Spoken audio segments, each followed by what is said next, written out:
So, I'll give you a little bit of background on who I am. I'm obviously realizing that this is probably quite small. Can you read it if you really squeeze your eyes? Or some of you are like, what is that on the screen? Well, just to give you a little bit of background about who I am. As Paul mentioned, I have been involved in green science for just over 20 years now. I'm also a member of the Institute of Functional Medicine. Don't know if any of you know what that is. It's basically where you're treating the cause, not the symptoms. So it is traditional medicine, but you're really focusing on treating the cause. And of course, that's what we apply when we formulate products. We're looking at the cause of different skin conditions. I've had the great pleasure of working with many doctors, such as David Perlmutter. If any of you have not read The Grain Brain yet, I know, Lark, you have. It's a good read. Tina, you've read it. So I was very honored to contribute to the first edition of that with respects to skin and using gluten-containing products topically. We've also worked with Dr. Mark Hyman. I've contributed content for his book, and also Frank Lipman, who's based in New York. All of these, which you might not be able to read, but all of these organizations here I've worked with at some point or other. We were one of the very, very first companies to achieve UK Soil Association. That back then was the Rolls-Royce of eco-symbols. They tell you what you can't use, but of course there's very little support as to what you can use. And that's really how we got our start, making our own ingredients from scratch. Our royal patron, still to this day, is His Royal Highness the Prince of Wales. And we actually have a real-life butler. He just did that when I mentioned his name. And of course, we've worked with, as Paul said, very, very large companies, all the way down to celebrity physicians as well. So it's been an amazing experience. So I just wanted to highlight some other industries which are green. And the first one here is green architecture. Now, this is an amazing museum in Paris. This is L'Acquis de Branly. And as you can see, you've got the Eiffel Tower right behind it. But as you can see, all those vertical walls are absolutely covered in plants indigenous to Paris. So yes, they can put up with the cold and the rain and the heat and everything else. And actually, I would say this is probably one of the best museums just because of what they've actually done as far as blending in with the environment and being truly, truly sustainable. That right there is an amazing example of a green architect or a green building. Green fashion and textiles. Well, some of you may or may not know, but fashion plays, just in case you can't read the small print, fashion plays a major role in the global economy. If you think about it, we wear clothes, tablecloths, you know, the carpet, everything that you can possibly imagine comes from the textile industry. And it's actually worth around 1 trillion with a T globally. And of course, it supports hundreds, if not millions, of jobs around the world. Now, second to oil, this is probably another statistic you may not know, fashion and textiles is the most polluting industry in the world. Did you know that? You didn't know that. Do you feel really bad now? Don't feel bad. Every stage of a garment, actually, it's threatening our planet and our planet's resources. And I've just sort of put a little example up here. It can take more than 20,000 litres of water to produce 1 kilogram, which is not that much, of cotton. So that would equate to a t-shirt and a pair of jeans. 20,000 litres of water. And that's not including all of the energy as well. And then, of course, if you look at the life cycle of our clothes, what happens if we, want to buy another shirt or a pair of jeans? We probably just toss it away, or maybe we donate it. But green fashion or green textiles is about sort of enhancing the life cycle of that particular garment. So when you think of brands like Stella McCartney as an example, she's doing an amazing job. Now I know she's very expensive because she's very high end, but there are other brands who are producing eco-type bikinis, swimwear, shoes, handbags. Gosh, even TJ Maxx is actually selling recycled bags. I mean, if you look at the bag, it just looks like leather, except it's from recycled plastics. And I think a big, beautiful shoulder bag was like $49.99, and you would never know. So it's out there. It's just a question of once you become aware of this, then you can start going and searching for this. Let's get back to green cosmetics. So green cosmetics is everything that you see right here down on that little chart there. But green principles are all about predominantly ethical sourcing of ingredients, organic, sustainable production methods, like I was sort of explaining with the textile industry. It's reducing our burden on the planet, energy source and use, and then of course water as well. But what we look at, which is slightly different in green cosmetics, is we're also looking at another environment besides our planet. We're looking at our skin's environment and what our skin needs. And our skin isn't really a very complicated organ. It's actually quite a sort of a simple organ, just as long as we give it what it needs. And what it actually needs is it needs a diversity of good microbiome. It needs to be kept mildly acidic, which we'll talk about later. And we always want to be encouraging the skin's natural functions. Most cosmetics, when I say cosmetics, I'm actually talking about personal care as well. They don't actually allow our skin to perform its natural functions. And then, of course, we always want to treat the cause, not the symptoms. Now, I was having a conversation about this very subject. Does clean and green mean the same thing? No, it doesn't. They are polar opposites. When you think about clean food is basically minimally processed and closest to its natural beginnings, basically. So the further you get away from that, the more processing actually takes place. So that is a clean ingredient, closest to nature or in its least processed state. So what would that be in a cosmetic ingredient? Well, it could be a virgin cold-pressed oil, because that's just been pressed once, or it could be a nice organic extract.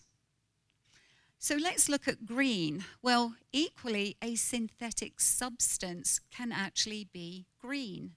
So let's think about green science for a minute, because green science is based upon you basically want to do the least harm to the environment and human health. That's basically how to sum up green science. So a green ingredient will start life as something natural, but as long as the processing was in accordance to green science principles, then that can be a green ingredient, or as we also say, a safe synthetic. Does that make sense? So now you know the difference between clean and green. So brands that say this is clean and green, and then you look at it and there is no differentiating between ingredients, you'll know that it's not quite what it is supposed to be. I frequently get asked to write articles on this subject, and that's normally when I have to go into a witness protection program, because the big boys, they don't like hearing this. But again, this is just really what I was sharing with you, is that if we're going to talk about clean beauty, then clean should have the same definition as clean food. Least processed in its pretty much its natural original state. So this leads me on to the beauty watch list, and y'all have one of these in your bags. And the reason why we put this together throughout our 20 years is because of this very reason. In the EU, we have cosmetic regulations which actually bans and restricts over 1,300 ingredients. It first came into effect in Europe around about the early 1970s, and it's been overhauled and updated no less than 50 times. So you can imagine how many new ingredients come out, each month, each week for cosmetics. Well, the regulations need to be updated by reviewing these ingredients, right? Well, when you look at what's going on in the US, it's kind of sad because I could literally fit the banned and the restricted ingredients on one slide. If you want to look at the EU restricted and banned ingredients, well, that's just like a mile-long Excel spreadsheet, but you can find it on our Cosmetic Research Lab website if you're interested. But right here on the left is the prohibited, which means it's banned. You are not allowed to use that in American cosmetics. And then on the right there is restricted, which means there's only a certain level you can go up to, and then that's it. But I think some of those ingredients on the left are pretty obvious, like do not put chloroform in a topical product, unless you want to put someone to sleep, of course, but I don't want to give anyone any ideas, okay? But it's pretty sad, and the reason why I think that's so important is because of this. Did you know this? The US is the largest beauty market in the world. Are you shocked at that? Well, it's expected to rise to 90 billion by 2020. Now, what's interesting about that is the market has actually shifted, and what we're actually noticing are that consumers are more and more looking for premium products, quality ingredients, in other words, non-toxic, which is kind of interesting when you have a market where there is no regulations. So let's break this down even more. It's no surprise that 80% of those consumers are actually women, and a lot of women are buying these products for the men in their lives.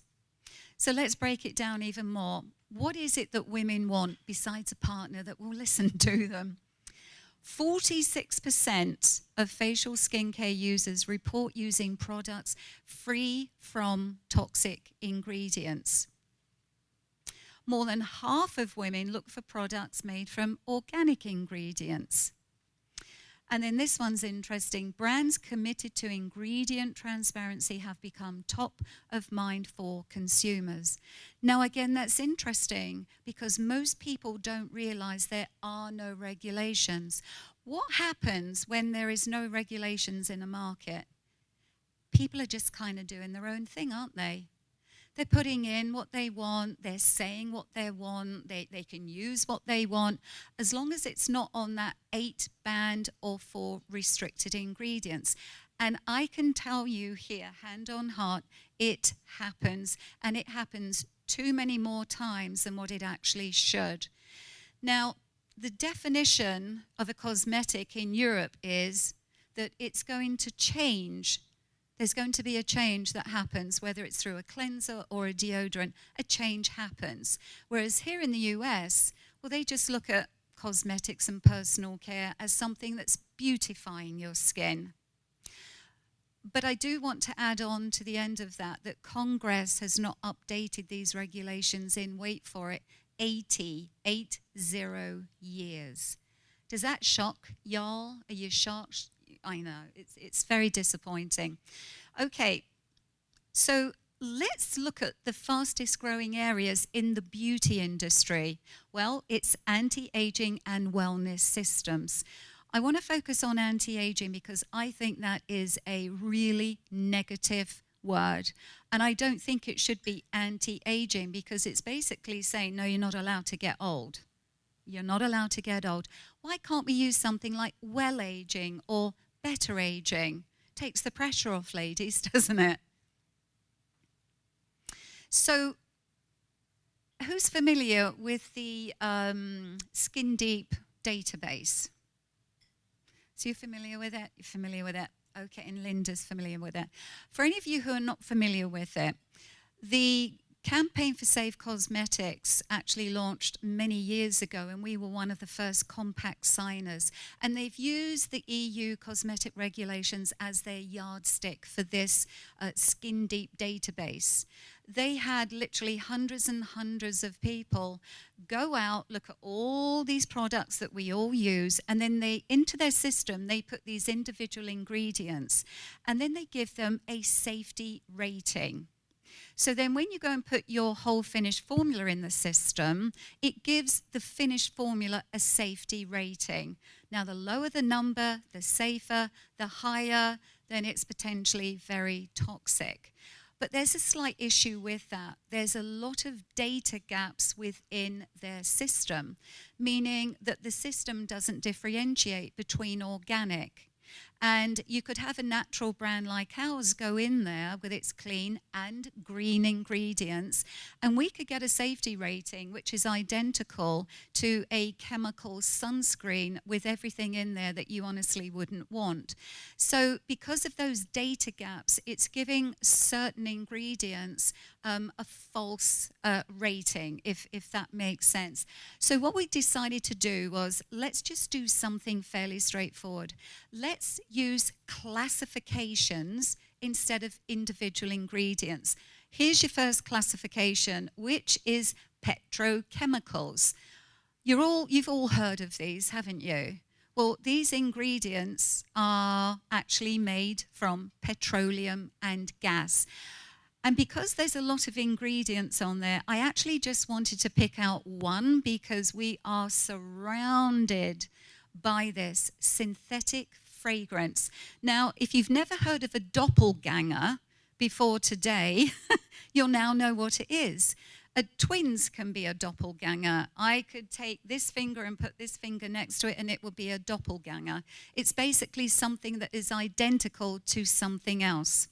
And this is what the fragrance industry use. They use doppelgangers.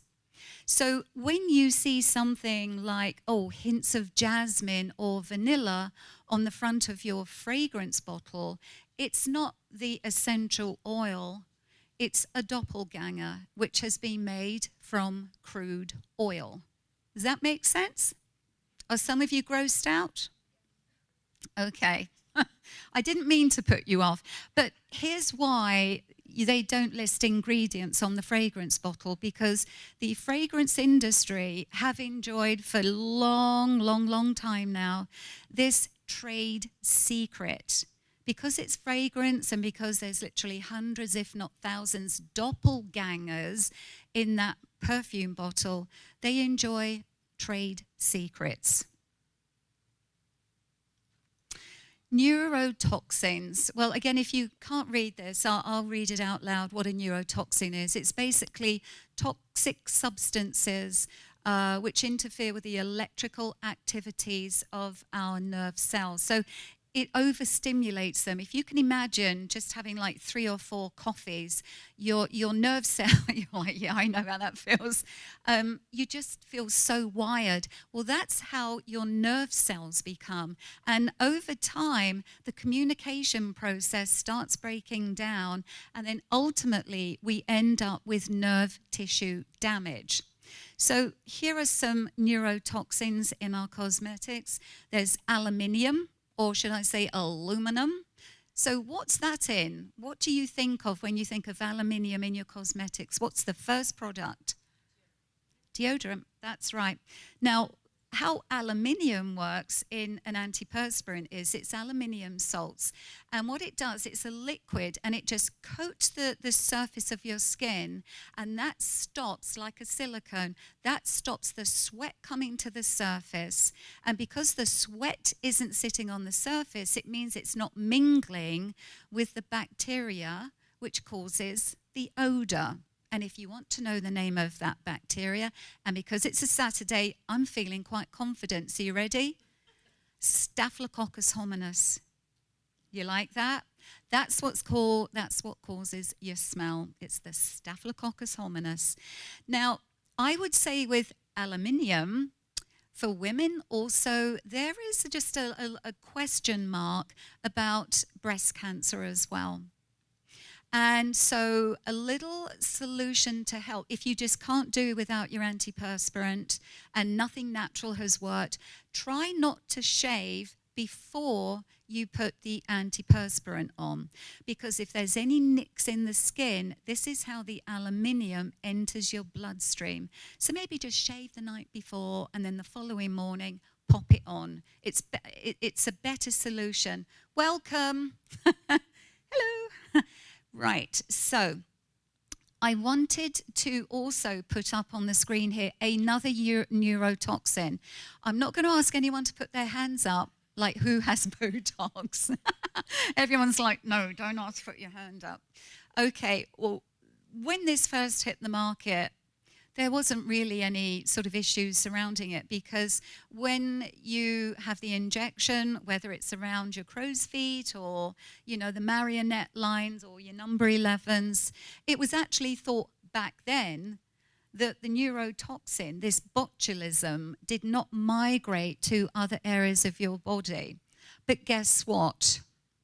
This concern actually raised its ugly head again back in 2009. And the FDA actually put a warning out, and the warning is, I'll read it with my own eyes, to highlight that botulism toxin may spread from the area of injection to produce symptoms consistent with botulism poisoning, including unexpected loss of strength or muscle weakness. But guess what? People are still using it because they don't know, or they don't read the small print. So for some people, I know friends who have had Botox injections for years, and they haven't really had too many problems. But those who have been using it consistently, they have noticed, you know, when they have the injection now, that there might be a little tiny bit of paralysis in the area where they've had it. So you have to wonder, is the accumulative effects of this actually damaging? So I just thought I'd throw that up there. Again, I didn't want to ruin your weekend for anyone who is using it. Okay, endocrine disrupting chemicals. So for anyone who does not know what their endocrine system does, it basically regulates organs that produce hormones. We're all like, oh, that's the culprit. Well, these ingredients here are actually known. That's why they have little numbers after them, because this is scientific. Scientific studies have actually been shown to disrupt those organs that are producing hormones. So I wanted to, and I know you can't see this is like a spider couldn't even read this, but I am in regular touch with the European Commission, which is connected to the EU cosmetic regulations. And just recently, they have now added 6 more ingredients to this list. And these are in circulation here. And they're not banned, they're not restricted. Everything's fine, business as normal. And so when they start a review, they started this the 16th of May, and it's going to end in a couple of weeks. And then what they're going to do, there's another whole list of 14 ingredients that they want reviewed. So as soon as they hear wind over in Europe that, whoa, what's this? Some doctors are reporting, you know, issues with, you know, hormones and this, that, and the other, they immediately launch an investigation, and that's what we've going on right here. So as soon as those ingredients get added onto the EU regulation list, then we will add them into our beauty watch list. pH disruptors. Who knows what pH is? There is a cruise. You've got a world cruise here. Anyone know? Anyone want to take a stab at it? pH. Okay, never mind. Well, it means potential of, yeah, you already know. She'll do anything for a world cruise, this one. Well, maybe not everything, sorry. Well, it is the weekend, isn't it? You never know. So pH is potential of hydrogen, and it is around us All of us. Your swimming pool depends on a right pH. The eye solutions that you use to go in your eye, that requires a certain pH. And internally, in order to be healthy, we have to be what, ladies and gentlemen? Ding, ding, ding. You've won the World Cruise. Yes. It's going to take 20 years to save up, but I'll give you a no. I owe you, okay? So internally, we need to be alkaline, and that keeps our bodies nice and healthy. And if you look at some people who have, illnesses or who are sick, they will be quite acidic, which is why an alkaline diet is so healthy for you. But guess what? The skin is the opposite. The skin doesn't like alkalinity. Alkaline skin is sick skin.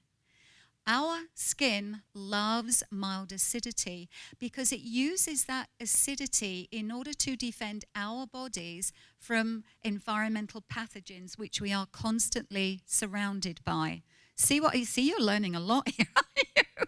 I hope you're taking notes. I'm not going to go through this again at the end.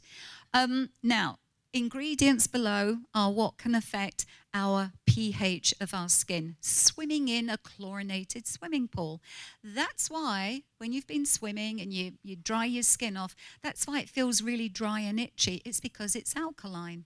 And alkalinity strips the skin of all its natural oils, leaving your skin totally exposed.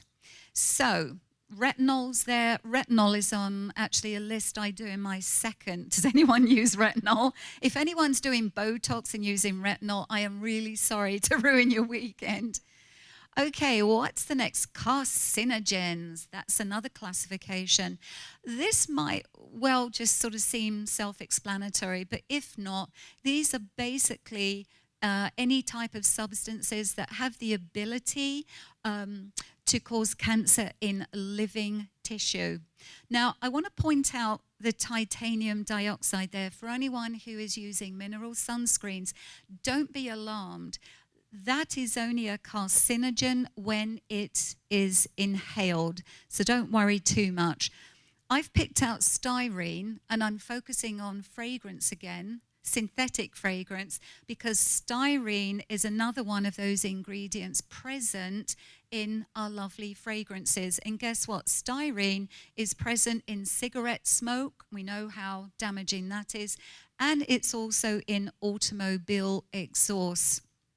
And styrene is just one of 3,000 of these toxic ingredients that are present in our synthetic fragrances.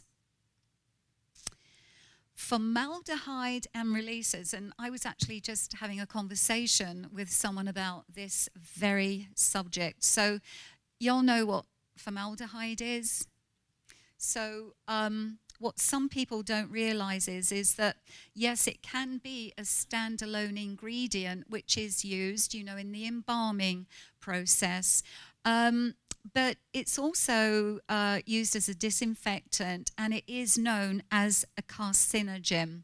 So here are some impurities, and here are some ingredients which we know in these ingredients formaldehyde is present as an impurity, but this again might be too small. Any easy care fabric which does not require ironing has been treated with formaldehyde. So what they do, they soak the fabric in formaldehyde and then they bake it at 300 degrees. And then that basically means that when you start using that fabric, it won't wrinkle. So you think about easy care fabrics, shirts. 90% of Brooks Brothers shirts that they sell, for the gentlemen in the audience here, if you're buying shirts that don't require ironing, then chances are you will have formaldehyde in your shirts. Wrinkle-free sheets.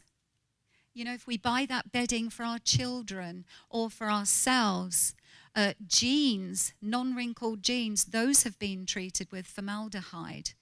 And that's what we're basically breathing in. So it's a little bit scary, but I think it's good that you know what's going on. Here's another thing I want to share with you. This is not regulated by our lovely Food and Drug Administration. Why? Because it's not on the list to be regulated.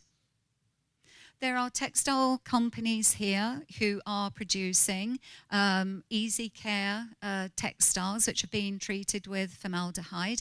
And then equally, there's companies abroad who are importing it into this country. And guess what? Those are not regulated either. Truth, not regulated. Do you know what they do regulate? Formaldehyde in plyboard. So at least your walls are safe. You know, and under your floorboards, if you've used plyboards, that's safe.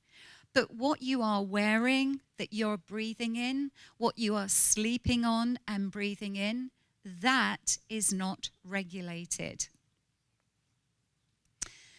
1,4-dioxane containing chemicals.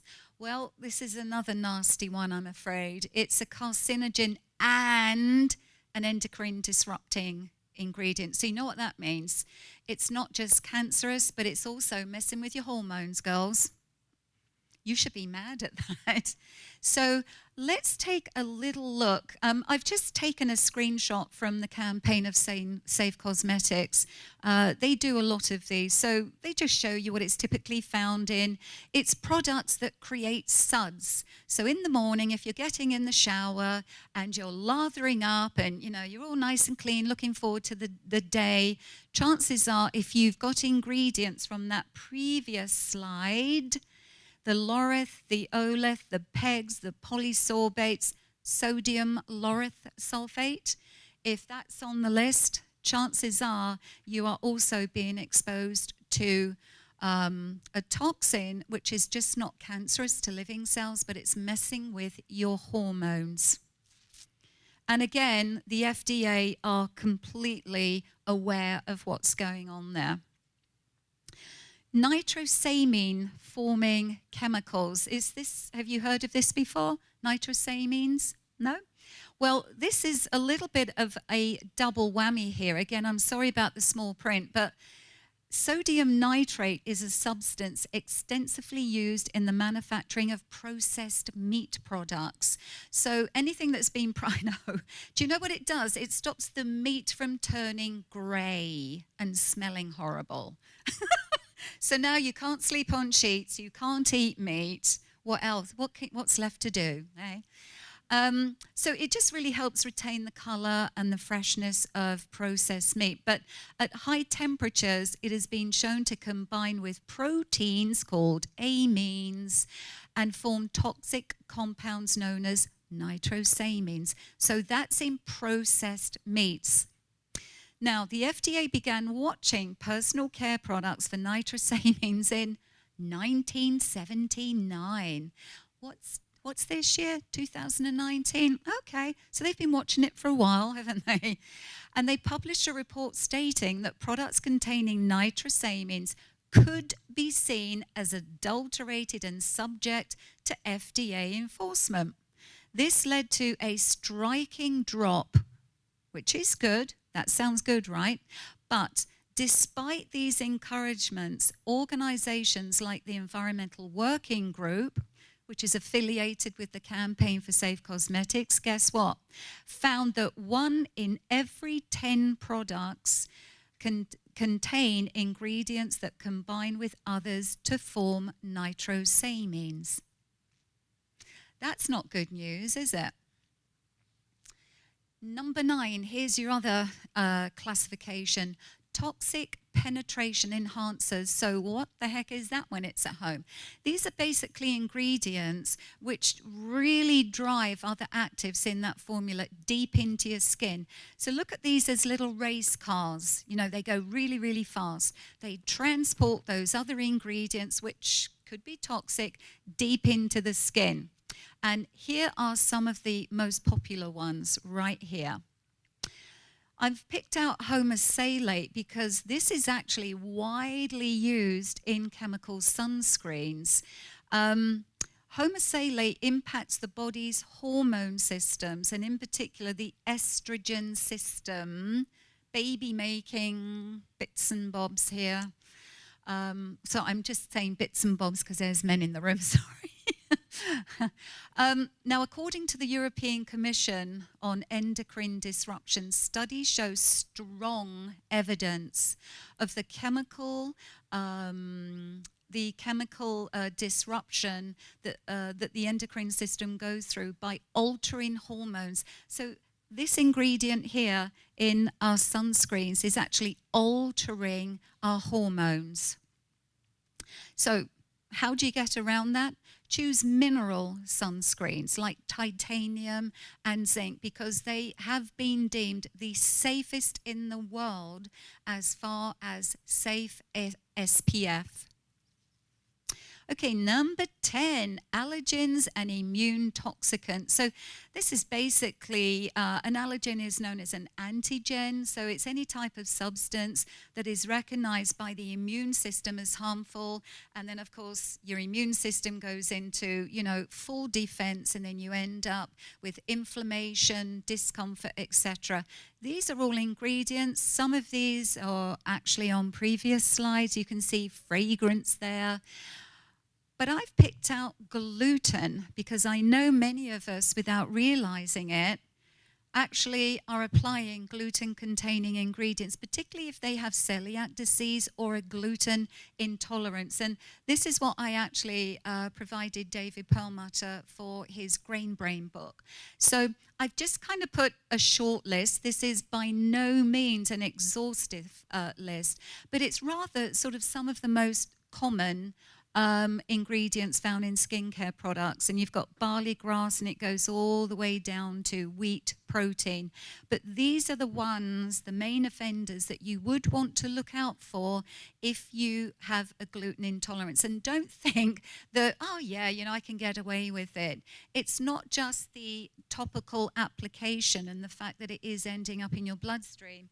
Most people are also, they don't think about washing their hands afterwards. You apply a nice facial serum, it might have, say, a wheat protein in it, and then if you're going to eat something, it transfers onto your lips, and now you've got a real big issue if you are gluten intolerant.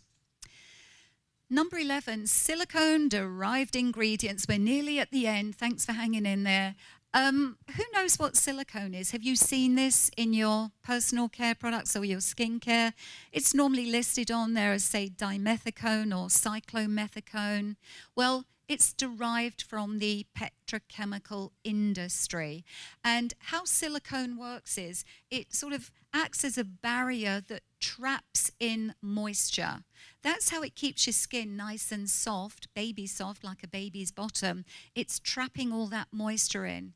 Well, the problem with that is it's great that it's preventing, the water from your skin going to the surface and evaporating into the environment, but it's trapping heat, moisture, and bacteria. So if you're someone that's applied lots of products on your body that contain silicone, and then you're going to the gym to work out and you're perspiring, that's why so many people are reporting that their skin is really red and it's irritated as they're working out. It's because of the silicone. Their skin can't sweat. Also, if you have acne, this isn't really an ingredient that you would want to be putting on your skin, because you're trapping heat, moisture, and bacteria, and it's exasperating acne, and it will also do the same for eczema skin conditions as well. Number 12, respiratory toxins. This is probably, you would probably understand this. These are really compounds, and these are mostly man-made, which can either cause adverse effects on your respiratory tract or interfere with its functions. And there's the ingredients there, lots of heavy metals.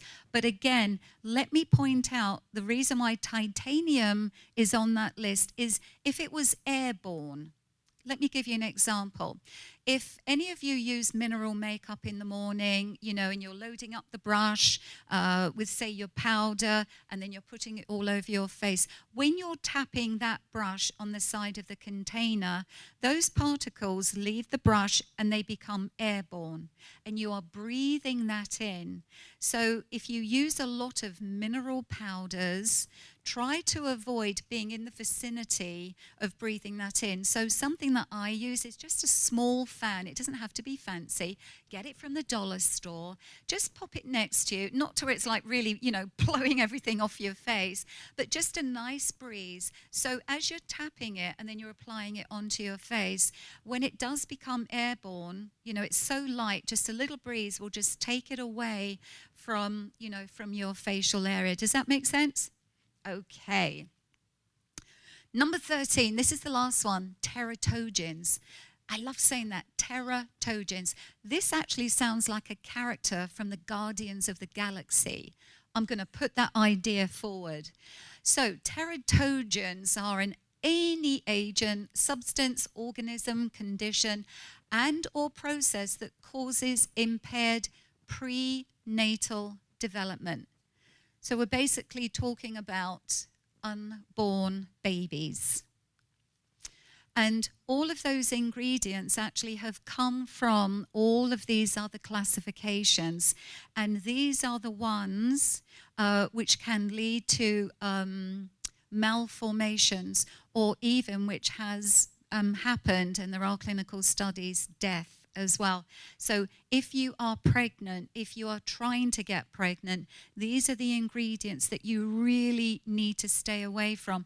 But then when you look at these ingredients, you don't often see them listed on an ingredient list because they are impurities. So they're not listed. So I know it's like, so what are we supposed to do? It's a nightmare. So what can you do? Okay, first off, when you go home, I know this is a horrible task. Who decided to eat clean food and maybe eat less processed food and maybe just try to clean up their diets a little bit more? Anyone here gone through that process? Well done, well done. Well, it's kind of similar to the topical products.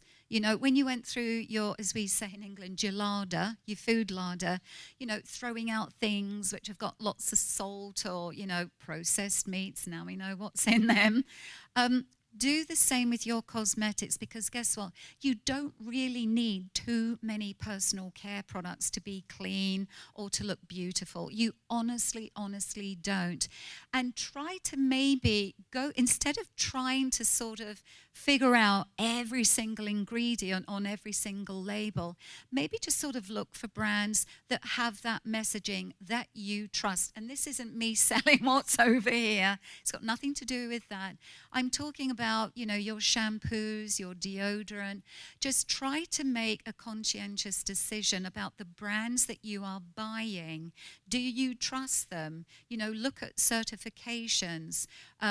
Look at, what their messaging is. Is it believable messaging? And yes, you can even use this beauty watch list, because we put that together originally for all the clients that we have worked with throughout the years, because they would say, well, we want silicone because, we really want that to be a lovely glide across the skin. You think, oh boy, well, would you be open to maybe some alternatives? And then we would give them the booklet, show them that the clinical studies, are evidence to why they probably shouldn't use that on their customers. While I'm actually talking about this, I do want to say something before it leaves my brain. What a lot of big companies are doing here, and I have been working with them, and I have seen it with my own eyes. Because we have very strict standards in Europe, and of course we have non-existent ones here, if a very large brand wants to export their products abroad, well, they have to adhere to that country's cosmetic regulations. Same as if you ship something into, say, China. They have their own regulations. They may be different, but you have to adhere to their regulations. So what happens is you'll have very, very big companies formulate to European standards, which means that there are no harmful ingredients and there are restricted ingredients, and that they are doing their best to ensure the lowest level of toxic exposure to you, your family, and your loved ones. Well, they formulate to EU standards, it gets shipped over, it gets sold in Europe, and then what happens?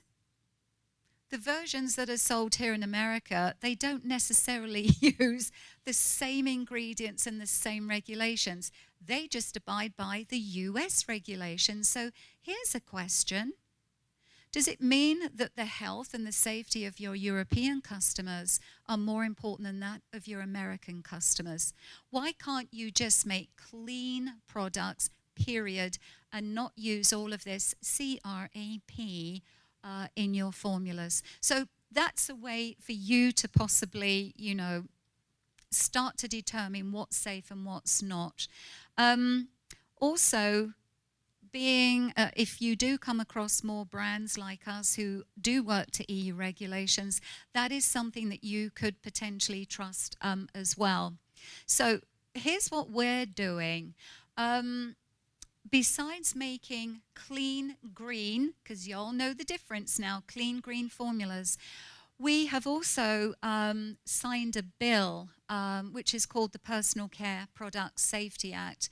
And this has been reintroduced by Senators Feinstein from California and, of course, Senator Collins from Maine. So we've signed it. We've been approved to sign it. Now, what's good about this is, and this is really interesting, no one else knows this, so you're gonna have first-hand information here.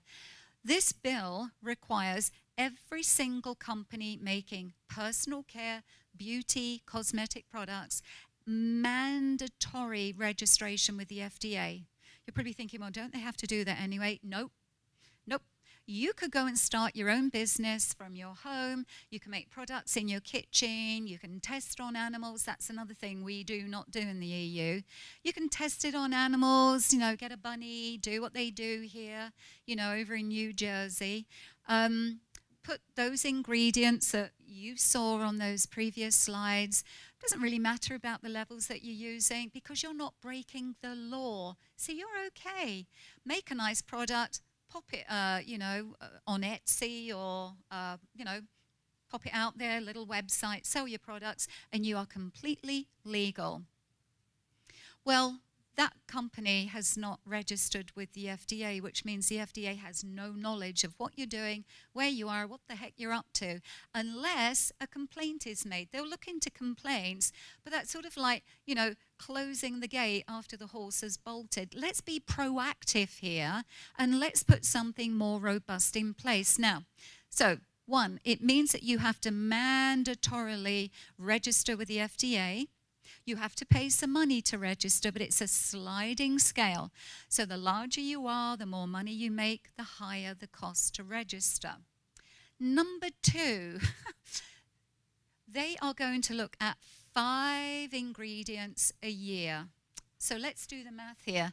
In Europe, we've banned over 1,300. So if they just do 5 a year, how many years is that going to take to get up to 1,300? Oh, and then by the time we get to 1,300 here, how many more hundreds have been added to the EU? We're never going to catch up, ladies and gentlemen. So here's what we have been chatting with Senator Blackburn's office about, and we were just chatting with them yesterday.